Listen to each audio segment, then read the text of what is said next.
ये कहानी है एक ऐसे बच्चे की जिसकी पीठ पर विंग्स हैं, जो कि एक हाफ ह्यूमन और एक हाफ बर्ड है और इसीलिए वो आसमान में उड़ सकता है। इस मूवी का नाम है रिकी। तो मूवी की शुरुआत होती है और हम ईस्टर्न पेरिस में स्थित स्पेन एम्बेसी को देखते हैं, जहाँ केटी नाम की लेडी अपने हस्बैंड से कांटेक्ट करवाने की रिक्वेस्ट करती है, क्योंकि उसका हस्बैंड जो स्पेन में रहने वाला है उसे और उसके बच्चों को एक वीक पहले ही छोड़कर चला गया था। हस्बैंड के जाने के बाद दोनों बच्चों की सारी रेस्पॉन्सिबिलिटी उस पर आ गई थी, जिसकी वजह से केटी इमोशनली एंड फाइनेंशियली बहुत वीक हो गई थी। अब ये सब सुनकर एम्बेसी की ऑफिसर उससे पूछती है कि क्या आपने पुलिस में कंप्लेंट की। तो केटी उस ऑफिसर से बोलती है कि उसने अभी तक पुलिस कंप्लेंट नहीं की है, क्योंकि वो और उसका हस्बैंड एक ही फैक्ट्री में काम करते हैं एंड कंप्लेंट से उसकी एक लौती जॉब को नुकसान हो सकता है। ये सुनने के बाद वो ऑफिसर केटी से कहती है कि ये केस कॉम्प्लिकेटेड है, बट वो उसके हस्बैंड को कॉन्टेक्ट करने का पूरा ट्राई करेंगे। आगे सीन चेंज होता है और हम कुछ महीनों के पहले का समय देखते हैं, जहाँ केटी की बेटी लिसा केटी को उठाने उसके रूम में आती है ताकि वो उसके लिए ब्रेकफास्ट बना सके।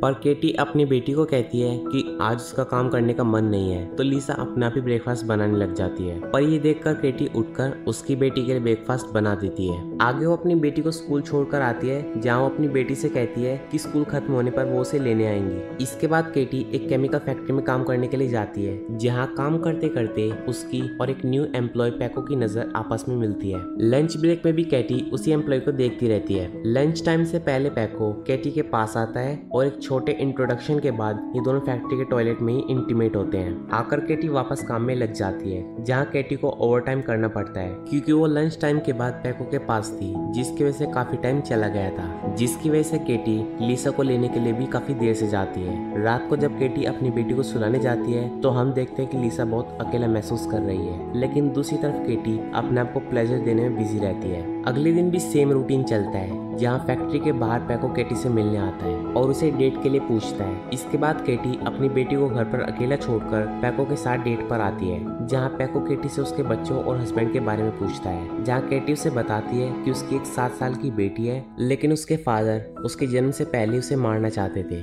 मगर उसके ऐसा ना करने पर वो उन्हें छोड़कर चले गए थे। ये सुनकर पैको केटी से कहता है कई साल पहले उसकी भी शादी स्पेन में हुई थी, जो थोड़े ही टाइम में टूट जाती है। आगे ये दोनों केटी के घर जाते हैं और उसके रूम में इंटीमेट होते हैं, पर इनकी आवाजों की वजह से लिसा की आंख खुल जाती है। अगली सुबह केटी पैको को लिसा से इंट्रोड्यूस करवाती है, मगर लिसा बिना कुछ बोले अपने कमरे में चली जाती है। फिर केटी लिसा के पास आती है और उससे कहती है कि इनके साथ हम अपनी फैमिली फिर से शुरू कर सकते हैं। अब आगे हमें पता चलता है कि अब पैको उनके घर में ही रहने लगा है और पैको और केटी साथ ही फैक्ट्री जाते थे, जिसकी वजह से लिसा को अकेले स्कूल जाना पड़ता था। अब कई महीने बीत जाते हैं और केटी एक ब्यूटीफुल बेबी को जन्म देती है, जिसका नाम वो रिकी रखते हैं। न्यू बॉर्न बेबी की वजह से केटी फैक्ट्री से लीव लेकर घर पर ही रिकी के साथ रेस्ट करती थी, पर लिसा और फैक्ट्री के काम की जिम्मेदारी पैको पर आ जाती है। अब थोड़े दिन बीत जाते हैं और इसी बीच केटी ने लॉटरी खेलना भी शुरू कर दिया था, लेकिन वो हर बार इसमें हारती थी। अब एक दिन पैको टायर्ड रहने की वजह से घर लेट आता है, क्योंकि घर पर रिकी के रोने की आवाज से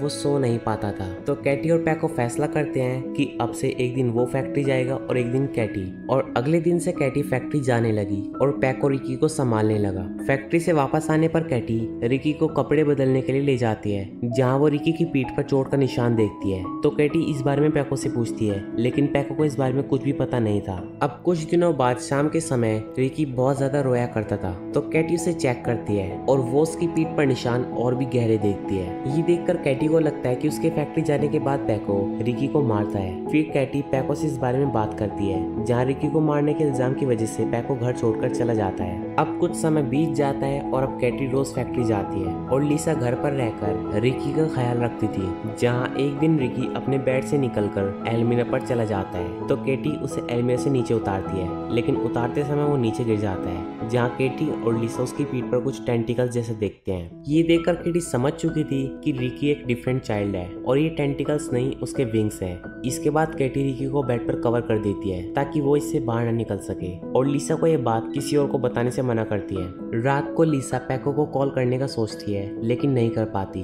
अब एक हफ्ते बाद रिकी के विंग्स और लंबे हो जाते हैं, जो अब उसकी शर्ट में भी फंस रहे थे। तो केटी रिकी के शर्ट के कॉर्नर्स कट कर देती है ताकि वो कंफर्टेबली उड़ सके।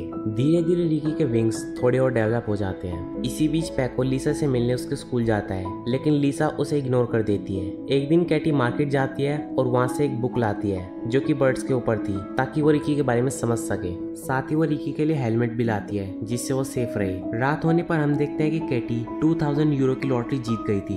अगले दिन कैटी और लिसा रिकी के साथ सुपरमार्केट जाती हैं ताकि वो विनिंग अमाउंट की शॉपिंग कर सके, जहां एक टाइम पर वो शॉपिंग करते हुए रिकी को अकेला छोड़ देते हैं और कैटी और लिसा आइटम्स देखने लग जाते हैं। लेकिन वापस आने पर उन्हें रिकी कार्ट में नहीं मिलता क्योंकि वो उसी सुपरमार्केट में उड़ने लग जाता है। अब रिकी को उड़ता देखकर सभी लोग उसकी वीडियो बनाने लगते हैं और इस तरीके के बर्ड को देखकर बहुत ज्यादा शॉक हो जाते हैं। पर कुछ लोगों को ऐसा लग रहा था कि ये कोई टॉय है और ये सुपरमार्केट की कोई स्ट्रेटजी है, पर जल्दी सुपरमार्केट वाले सिक्योरिटी रीजंस की वजह से उसे खाली करवा देते हैं और सुपरमार्केट की लाइट्स बंद करके रिकी को नीचे उतारा जाता है। इसके बाद रिकी को हॉस्पिटल ले जाया जाता है ताकि ये चेक करा सके उड़ने की वजह से उसे कोई चोट तो नहीं आई है, जहाँ डॉक्टर उसे बताते हैं कि उन्होंने ऐसा बच्चा पहली बार देखा है और वो कहता है कि हम रिकी पर कुछ टेस्ट करना चाहते हैं पर आपकी मर्जी के बिना नहीं। तो कैटी डॉक्टर को मना कर देती है और उनसे पूछती है कि वो रिकी को कब घर ले जा सकती है। तो डॉक्टर बताते हैं कि रिकी वैसे तो परफेक्टली फाइन है मगर वो हॉस्पिटल में ज्यादा सेफ रहेगा,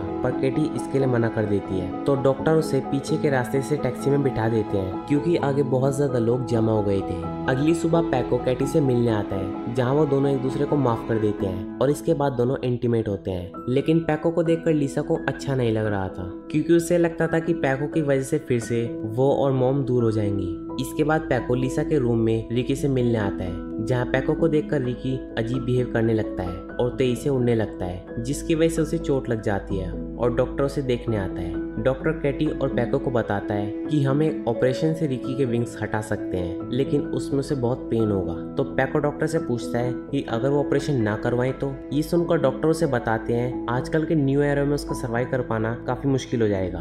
जिसके बाद रात को लिसा खुद रिकी के विंग्स काटने की कोशिश करती है पर पैको के वहां जाने पर वो चुप हो जाती है। इसके बाद हम देखते हैं कि पैको कैटी से कहता है कि हम रिकी की वीडियो के बदले मीडिया वालों से काफी पैसे मांग सकते हैं, जिस पर कैटी पहले तो मना कर देती है लेकिन अपनी फाइनेंशियल कंडीशन को देखकर वो भी मान जाती है। अगली सुबह सभी मीडिया वालों के सामने कैटी और पैको रिकी के पैर पर लगी रस्सी बांधकर उसे उड़ने देते हैं ताकि वो लोग वीडियो रिकॉर्ड कर सकें। लेकिन रिकी को उड़ता देख कैटी उससे सम्मोहित हो जाती है और गलती से रस्सी उससे छूट जाती है जिसकी वजह से रिकी लेक के ऊपर से उड़ जाता है और जंगलों में चला जाता है। ये देखकर सारे मीडिया वाले वहाँ से चले जाते हैं। इसके बाद थोड़े दिन बीत जाते हैं लेकिन रिकी का कुछ पता नहीं चलता, मगर कहीं ना कहीं कैटी को ऐसा लगता था कि रिकी वापस आ जाएगा, पर पैको को लगता था कि शायद अब वो मर चुका होगा क्योंकि एक बच्चे का बिना खाने पीने के सर्वाइव कर पाना बहुत मुश्किल है। अब एक दिन कैटी उसी लेक साइड वाली जगह जाती है और सुसाइड करने के लिए लेक के अंदर चली जाती है, लेकिन उसी समय रिकी कहीं से उड़ता हुआ वहाँ आ जाता है जो अब बहुत सुंदर दिख रहा था क्योंकि उसके विंग्स